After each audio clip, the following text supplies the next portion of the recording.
Olá, gente. Continuando nossa aula sobre a água, agora nós vamos entrar nas mudanças de estado físico e no ciclo hidrológico. Ciclo hidrológico é um nome bonitinho para ciclo da água, tá? As duas coisas são a mesma coisa. Então vamos lá, eu estou no livro de vocês, na página 216, continuando da nossa aula. Se você está vendo esse vídeo primeiro e você está vendo errado, você volta e vê outro vídeo de antes, que era sobre o quê? Deixa eu ver. A água nos ambientes da Terra, a água no planeta Terra. Tá, essa aqui é a segunda parte. Vamos lá. Observe a fotografia ao lado, tem um sorvete derretendo. Número 6. O que está acontecendo com o sorvete? Por que você acha que isso ocorre? Eu sempre dou a resposta, né? Sem querer. Mas vamos lá. O que está acontecendo com o sorvete? Ele está derretendo. E por que você acha que isso ocorre? Isso ocorre porque a temperatura está aumentando, fazendo a água mudar de estado físico, que antes era sólido, passando para o líquido. E vamos ler agora. Como vimos, pode sublinhar agora. A água pode ser encontrada nos ambientes de diferentes estados físicos e pode passar de estado físico a outro. Ao sofrer essa mudança, a organização das moléculas de água se altera. Pode parar aí. De sublinhar. Para estudarmos as mudanças de estado físico da água em cada uma das situações apresentadas, considere pressão constante ao nível do mar e a água é pura e sofre apenas variação de temperatura. Ou seja, todas as condições são normais, tá? Não vai ter nenhuma condição assim diferente, não. O primeiro deles, a primeira mudança de estado físico se chama solidificação. Em resumo, solidificação é o processo no qual a água passa do estado líquido para o estado sólido. Mas vamos ver o que o livro botou. Daniel encheu uma forma de gelo com água no estado físico líquido e colocou no congelador. Veja o exemplo ao lado. Aí tem uma mão colocando a água no congelador. 7. O que acontecerá com a água contida nessa forma após algumas horas? O que vai acontecer com a água? É uma pergunta meio bobinha, né? A gente sabe que a água vai mudar de estado físico. O que estava líquido vai se transformar em sólido. A água líquida vai virar gelo, então é só você botar. Após a forma de gelo com a água no estado líquido ser colocada dentro do congelador, pode sublinhar agora até o final. Começou a ocorrer a troca de calor entre a água e o congelador. Como a temperatura do congelador era menor do que a da água, ela cedeu calor para ele. Então, a água cede calor para o congelador. Nesse processo, a temperatura da água foi diminuindo, assim como a agitação das moléculas, fazendo com que em determinado momento a água passe do estado físico líquido para o estado físico sólido.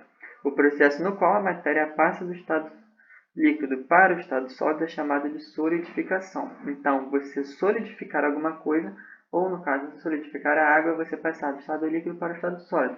A consequência disso é que o grau de agitação das moléculas vai abaixar, as moléculas vão ficar mais paradinhas, e isso que dá a característica do estado sólido. Agora, o segundo parágrafo, que pode sublinhar também. A temperatura na qual a água muda de estado físico líquido para sólido se chama ponto de solidificação da água ao nível do mar e com a pressão constante, o ponto de solidificação da água pura é 0 graus Celsius. Então, a partir de... eu botei errado aqui. Eita, olha o erro aqui. Aqui é 0. Confundi. Perdonem. Espero que não tenham copiado isso aqui, mas se copiar é só dar um risquinho aí e botar só 0 graus Celsius. Então, a partir de 0 graus Celsius, começando em 0 graus Celsius, a água começa a mudar de estado físico. Então, por isso é um ponto. A partir desse ponto vai começar a solidificação, tá? Embaixo. Enquanto estiver ocorrendo a mudança de estado físico, a temperatura da água praticamente não se altera. Depois de toda a água tornar sólida, sua temperatura continua diminuindo até tornar semelhante à do congelador. Então, a temperatura da água, que antes era diferente da temperatura do congelador, uma hora vai se igualar. Vamos lá. Veja o gráfico a seguir. Variação da temperatura da água durante a solidificação. A temperatura da água estava em 20 graus Celsius, que é mais ou menos uma água quente, né, que sai de um filtro. Coloquei a água que estava em 20 graus Celsius no congelador, então a temperatura começou a diminuir, até que chegou em 0 graus Celsius em 20 minutos. Tá? Então, levou 20 minutos para toda a água chegar em 0 graus Celsius. E nesses 20 minutos até os 30 minutos, a água se passou toda para o estado sólido e a temperatura permaneceu em 0 graus Celsius. E depois de 30 minutos, a temperatura começou a descer de novo até se acertar a temperatura do congelador. Aí depende de qual é a temperatura do congelador e de quanto tempo vai levar para isso acontecer. Passando agora, nós chegamos para a fusão, que é a nossa segunda mudança de estado físico. Ao despejar alguns cubos de gelo dentro da jarra de suco, acidentalmente Daniel derrubou um deles sobre a pia. O gelo recebeu o calor do ambiente em razão da diferença de temperatura entre eles. Ao receber calor do ambiente, as moléculas de água se tornaram mais agitadas, aumentando consequentemente sua temperatura. Ao atingir a temperatura de 0 graus Celsius, a interação entre as moléculas começa a se tornar menos intensa. Assim, o gelo passou gradativamente do estado sólido para o estado líquido, ok? Então, a fusão, resumidamente, é o processo no qual a água passa do estado sólido para o estado líquido. A fusão é o contrário da solidificação. Enquanto o gelo estiver alterando seu estado físico de sólido para líquido, sua temperatura não se altera. Então, vai ser sempre 0 graus Celsius também. Ao completar a mudança de estado físico, a temperatura do gelo continua aumentando até se tornar semelhante ao do ambiente que se encontra. Aí sublinha, o processo no qual a matéria passa do estado sólido para o estado líquido é chamado de fusão. No caso da água pura ao nível do mar e submetida a pressão constante, o ponto de fusão é 0 graus Celsius. Mesma coisa, o ponto de fusão é quando começa o sólido a virar líquido. É ao mesmo ponto que o ponto de solidificação. No gráficozinho, ao contrário do gráfico lá de cima, estava a menos 10 graus Celsius quando caiu na pia, né? Se não me engano, que o Daniel deixou cair na pia. Após 5 minutinhos, ele já começou a derreter, porque a temperatura do ambiente estava mais elevada. Então, de 5 minutos até 15 minutos, a temperatura se manteve em 0 graus Celsius, porque a água estava passando para o estado líquido. E depois de 15 minutos, a temperatura continuou subindo, porque ele já tinha toda a água líquida, então a água estava absorvendo o calor do ambiente até se igualar à temperatura do ambiente. Tá bom? Página 218, vem aí uma intensificação do efeito estufa, vou deixar vocês lerem sozinhos. Grandes chances de ter efeito estufa na prova, tá? Então, se eu fosse vocês, eu realmente leria e prestaria atenção no que está escrito ali sobre efeito estufa. 219, vem a vaporização. Vaporização é o processo, né, resumidamente, é o processo no qual a água passa do estado líquido para o gasoso. E ele pode ser dividido em dois tipos, a ebulição e a evaporação. Tá? Eu sempre confundo vaporização com evaporação, então não vamos confundir, tá? Não façam igual eu confundo. Lá em cima, para preparar macarrão, Daniel colocou uma panela com água sobre a chama do fogão. Após alguns minutos, a água começou a ferver. Número 8. Após certo tempo, a quantidade de água líquida dentro da panela diminuiu. Por que você acha que isso ocorreu? Isso aconteceu porque conforme a água vai fervendo, a água vai evaporando. Então a quantidade de água líquida vai diminuindo, porque a água está passando do estado líquido para o estado gasoso. E como eu falei, no estado gasoso você não consegue aprisionar ele vai subir para a atmosfera. Então a quantidade diminui. Pode sublinhar agora o que eu vou ler, os dois parágrafos. O processo no qual a matéria passa do estado físico líquido para o gasoso é chamado de vaporização. Ele pode ocorrer de diferentes maneiras, como por meio da ebulição e da evaporação. Durante a ebulição, ocorre a formação de vapor de água por todo o volume do líquido e não somente na superfície dele. Então, qual é a diferença de evaporação por ebulição e evaporação por vaporização? Geralmente a ebulição é mais rápida e tem vapor de água, como por exemplo aqui o do Daniel fervendo a água. A evaporação por vaporização ela é mais lenta e não ocorre vapor, como por exemplo uma roupa secando no varal. Você vai deixar a roupa lá secando, não vai sair fumaça, não vai sair vapor da roupa, ela só vai secar pela ação do vento. Tá? Essas são as diferenças. Ebulição mais rápido e vaporização mais lento. Embaixo da foto da panela agora. Enquanto estiver ocorrendo a mudança do estado físico líquido para o gasoso, a temperatura da água não muda, porque o calor cedido pela chama do fogão é utilizado para romper as ligações entre as moléculas da água no estado líquido. No caso da água pura, ao nível do mar e submetida a pressão constante, seu ponto de ebulição é de 100 graus Celsius. Então, tem também o ponto de ebulição, que é a temperatura em que a água passa do estado líquido para o gasoso, e esse ponto é de 100 graus Celsius. Então, a água começa a passar para o estado gasoso a partir de 100 graus Celsius. Tem aí o gráficozinho da variação de temperatura da água durante a ebulição. A água começa a receber calor até atingir 100 graus Celsius em 10 minutos. Aí, a partir de 10 minutos até 20 minutos, cuidado para não confundir, tá? Ela está ebulindo, por assim dizer. Acontece toda a ebulição da água, então a água vai passar do estado líquido para o gasoso nessa temperatura de 100 graus Celsius. E quando começa a subir de novo, você tinha vermelha, começa a subir de novo, ela começa a ganhar mais calor e pode receber calor por diversas outras fontes de calor, tá? A água ela não para em 100 graus Celsius, tá? O vapor de água ele pode queimar muito mais do que a água fervendo, ok? A água fervendo só chega até 100 graus Celsius. O vapor de água ele passa de 100 graus Celsius. O mínimo é 100 graus Celsius. Então, cuidado se for cozinhar para poder se queimar com o vapor de água. O vapor de água queima muito mais do que a água. Lá embaixo agora. Em nosso cotidiano, podemos observar diversas situações nas quais a água passa do estado líquido para o estado gasoso, sem atingir o ponto de ebulição. Nessas condições, a vaporização ocorre por meio da evaporação.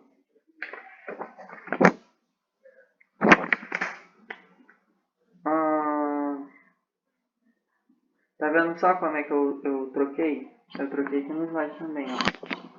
Ai, gente, desculpa, eu sempre confundo. É vaporização do tipo ebulição e vaporização do tipo evaporação.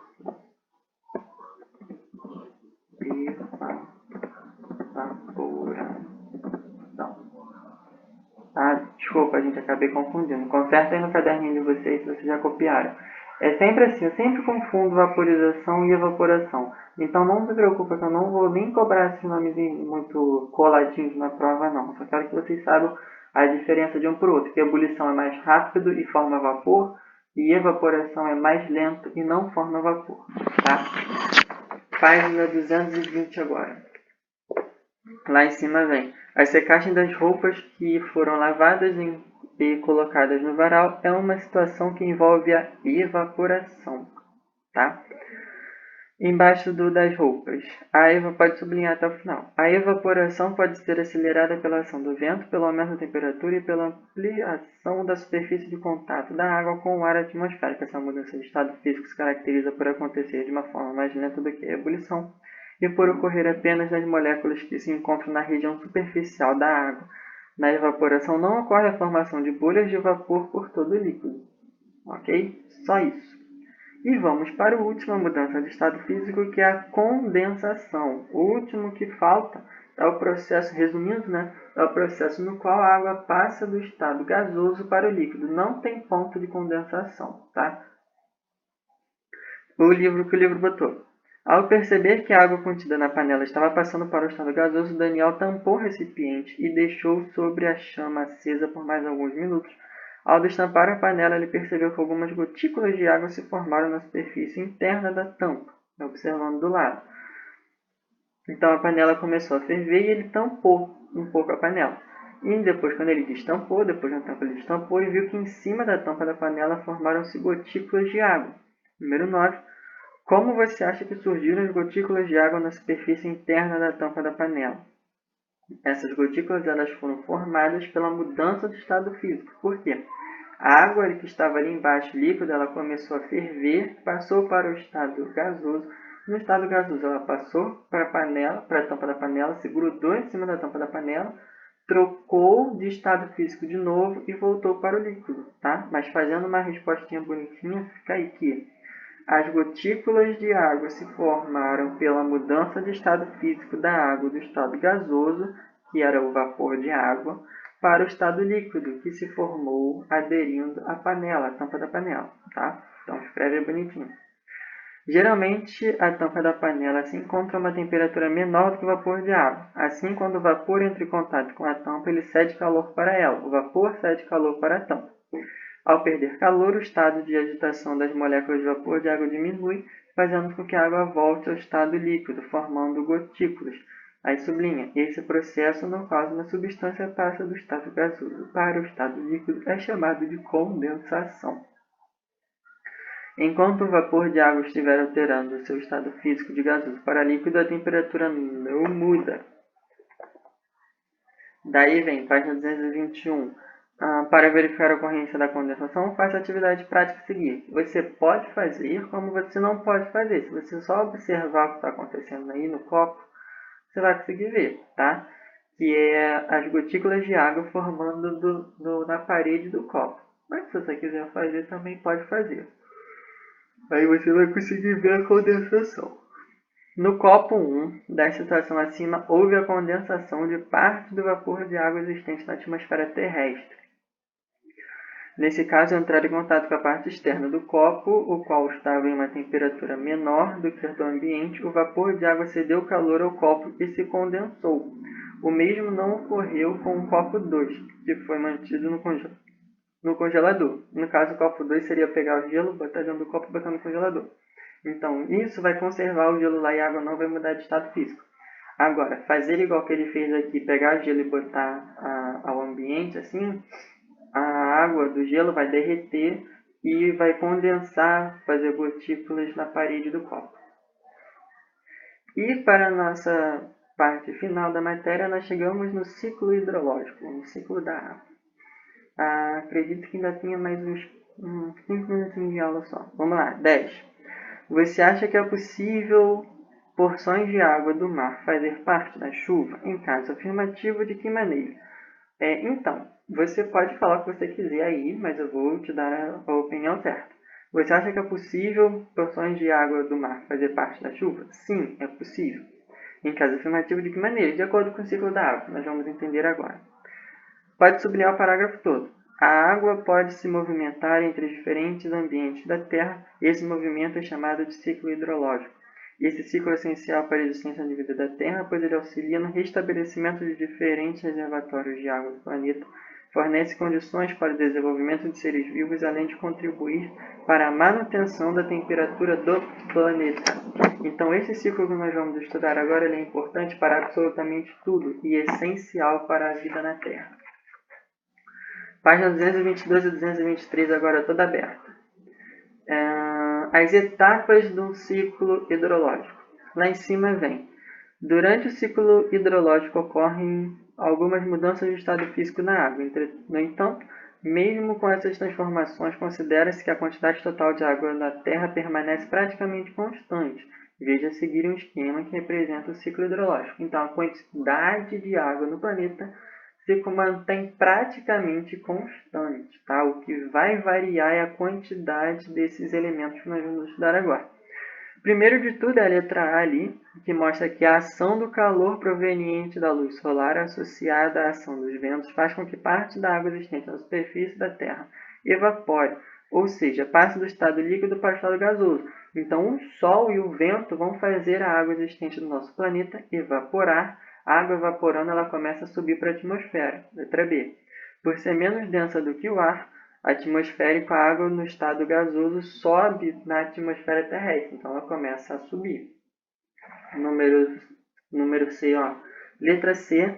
Ao encontrar regiões de baixa temperatura na atmosfera, a água no estado gasoso se condensa. Lembra o que é condensa? Passar do estado gasoso para o estado líquido, formando pequenas gotas de água no estado líquido. Essas gotas formam as nuvens. Então, para quem não sabia de que eram formadas as nuvens são formadas por gotinhas de água. Quando uma grande quantidade de gotinhas de água no estado líquido se acumula em uma nuvem, elas tendem a se unir, tornando-se cada vez maiores. Então, as nuvens elas começam a se unir. até precipitar em direção à superfície da Terra, ou seja, precipitar significa chover, significa a nuvem se romper e começar a chover de novo na Terra. Chover seria a água passar do estado líquido que está lá em cima e cair ainda no estado líquido até o solo, até onde for que ela vai cair, onde for que vai chover, e vai continuar no estado líquido. Letra D, agora lá embaixo. Ao retornar à superfície terrestre, a água se distribui por diferentes locais. A água da chuva pode cair diretamente nos lagos, rios, mares e oceanos, ou sobre o solo, penetrando nele ou escoando para rios e lagos. A água que penetra no solo é utilizada pelos seres vivos e pode atingir reservatórios subterrâneos. Então, depois da chuva, essa água ela tem certas finalidades. Ela pode cair nos reservatórios subterrâneos, ela pode cair diretamente em lagos e rios, mares, ela pode ser utilizada pelos seres vivos, tá? Ela pode sortir fazer diferentes funções. Aí depende para que você vai utilizar ela. E para fechar, a letra E, o calor proveniente da luz solar e dos ventos faz com que parte da água presente na superfície terrestre evapore novamente, dando continuidade ao ciclo hidrológico. Então isso vai continuar de novo. Depois que a água caiu, escorreu, seja para o que for que ela foi usada, o sol vai continuar batendo, o vento vai continuar soprando e vai fazer o ciclo todo se reiniciar, tá? É um ciclo, não tem fim. Quando um estágio acaba, o outro estágio logo começa. Número 11 agora, lá embaixo na página 222. De que forma os seres vivos participam do ciclo hidrológico? E aí, como é que você acha que nós, os animais e as plantas, participamos do ciclo hidrológico? Então, independente da sua resposta, né? Não sei se você falou ou se você pensou certo ou errado, eu vou te dar a respostinha certa. Os seres vivos podem ingerir a água e podem eliminar a água para o ambiente por meio da transpiração, da urina e da respiração. Então, é assim que nós participamos do ciclo da água. Como assim? Ingerimos água, podemos beber a água. A nossa inspiração faz a gente absorver ar pelas narinas e nós absorvemos também vapor de água. E nós podemos eliminar a água por meio da transpiração, que é o suor, por meio da expiração, tá? Quando você termina de respirar, o seu nariz ele também libera gotículas de água, e por meio da urina, que é o produto final do nosso sistema excretor, que elimina a urina do corpo. Então faz a respostinha bonitinha, tá? A resposta vai ficar grande? Vai, mas faz uma resposta bonitinha. E número 12, para a gente terminar, de que maneira a água subterrânea pode emergir na superfície terrestre? E aí, como é que você acha que a água subterrânea aparece na superfície terrestre? As águas subterrâneas podem emergir na superfície por meio das nascentes dos rios, das fontes de água, tá? E também o ser humano pode retirar parte dessa água a partir de poços. Então, são 3 maneiras: nascentes de rios, fontes de água, e o ser humano pode cavar em reservatórios de águas subterrâneas, tá bom? Acabei? Acabei. Fica aí, então, a página 224 e 225 para casa, tá? Que a gente corrige em alguma aula ao vivo. Acredito que seja só essas para casa, deixa eu ver aqui. Onde começamos? Só essa só para casa. E numa aula ao vivo, aí qualquer da vida a gente corrige, tá? Eu fico por aqui, então, e tchau, tchau.